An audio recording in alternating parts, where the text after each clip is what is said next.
Hi, and welcome to STL TV. I am Jade Harrell, and I am so excited. I hope you're like me, because I love to dance. I didn't say I was good at it, but I absolutely love to dance, to watch dance, to experience dance.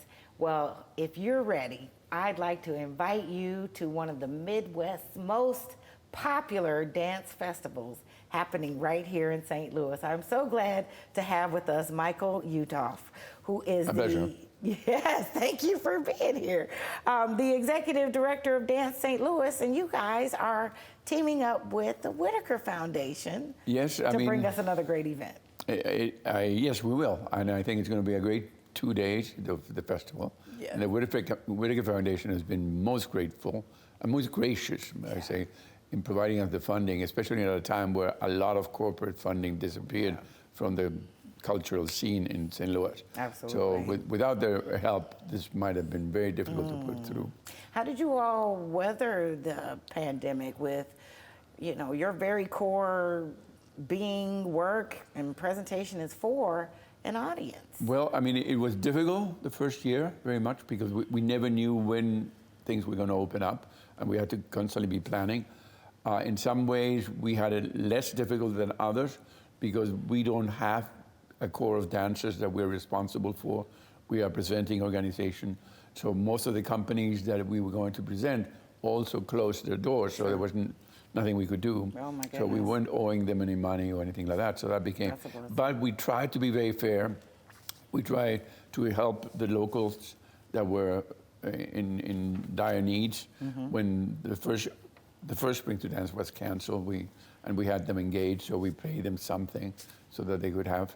And then the moment that the things started opening up, we used the tent where Circus Flora works, and opened up the tent for for about 300 people, and started going from there on. And it's been an uphill battle, but it's very nice. The audience is coming back, and we're gaining their trust, and the performances are getting better, so it's great. Oh my goodness.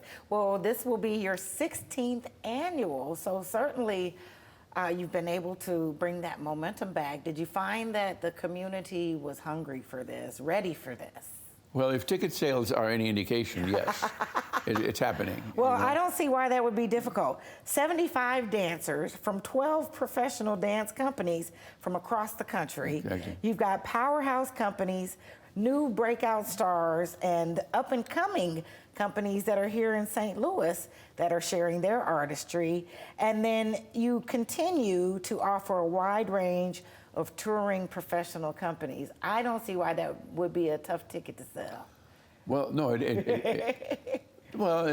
we used to have more people, but now there was issues, and now they're starting to come back. And we try and put our presentations in a way that it complements the entire dance scene here. We don't try to be competitive, but we try to be enhancing of. So our season encompasses a variety of styles. Like this year, we opened with Trinity, dance theater from Chicago, which was an Irish dancers, and they blew out the theater. It was incredible. Ailey 2 came in for 2 performances only about 2 months ago, and then Body Traffic from LA. So you have somebody from New York, somebody from the Midwest, somebody from LA coming through, and now we conclude our season with Spring to Dance, which you have companies coming from all over the country. Perfect timing and to bring them to the Midwest and the Show Me State. So you have an advantage, right?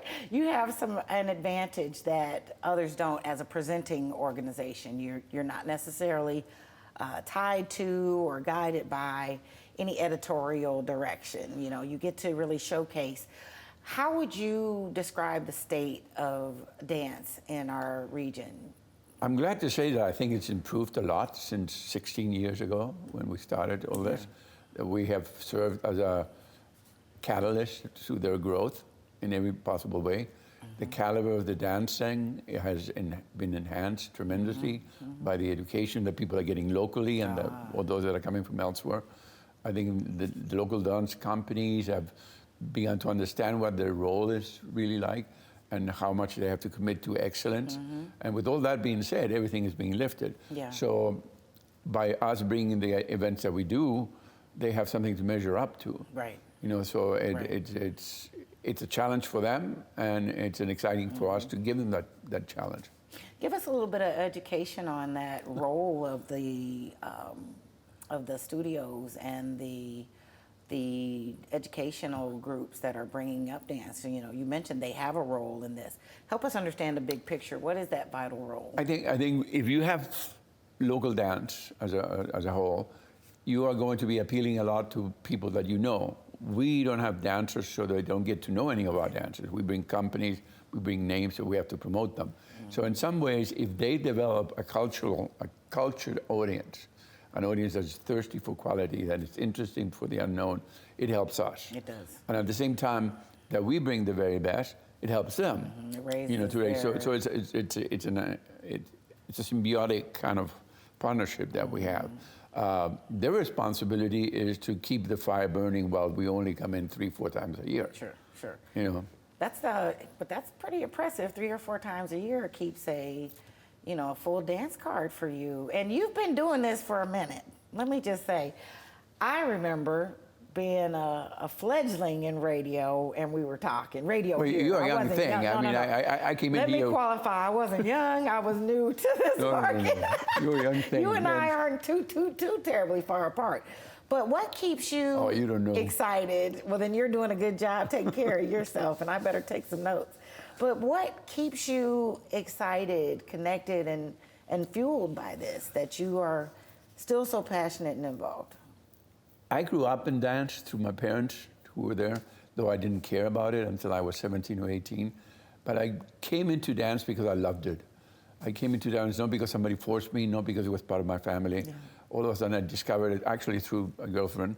Love brought you to it. and it became a world that offered so many possibilities. Mm-hmm. And I was very fortunate. Yeah. I arrived in New York City in the 60s, where everything was exploding. Where were you from? Where's your hometown? Chile, from South America. Chile. And all of that experience was unbelievable. I met the greatest gods of dance, and they were very inspiring, and they were very helpful. They were mentoring in every position. So I felt that it was my responsibility to, in some way, be the acolyte or the priest that would follow up in their path and help the young generation. Yeah. And I've been having done, produced dance companies and then now producing shows. I really get a great thrill working with the young people. Of giving them. They think I'm crazy, but that's okay. Because I try to inspire them. I try to get them to get curious, Yeah. And I'm one of those few that you will most of the time see me anywhere in dance in here, but I get to the last row in case it's not very good. I go out.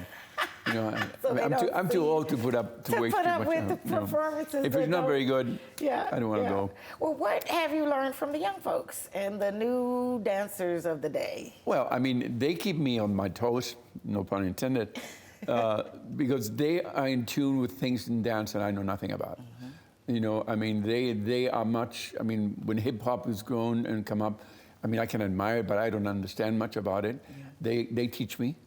I teach a course in Webster in which I try and explain to them that the frontiers of dance are not limited to the 1 or 2 people, that if they look at the 2 people they want, these people have expanded and created a really wide margin of possibilities. Yeah.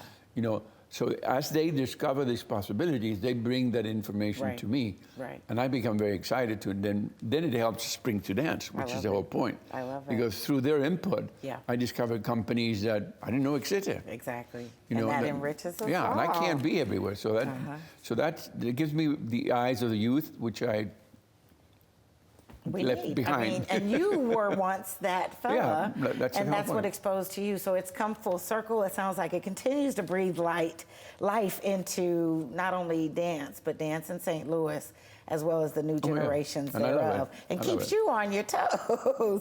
So many highlights you won't want to miss. Award-winning companies, ballet artists, Dancing Wheels Company, and so much more, It is the 16th annual Spring to Dance Festival, happening Friday, May 24th, and Saturday, May 25th. 2 days of extraordinary dance from Dance St. Louis and the Whitaker Foundation. Doors open at 5:30. 6 p.m. the performances begin in the lobby and main stage at 7:30. All of this at the Two Hill Performing Arts Center. Visit dancestlewis.org, as well as on Facebook, X, and Instagram. Thank you for being here. It's so great to see you again. Too short. Too short. I know, and we must do better. Thanks. But we won't miss going forward, and you don't have to miss. Experience all things St. Louis right here on STL TV. You can find us on Facebook, Instagram, X, as well as YouTube. And of course, you can just go to stltv.net. I'm Jade Harrell for All Things St. Louis. Well, not all things, but as many as we can experience on STL TV. We'll see you soon.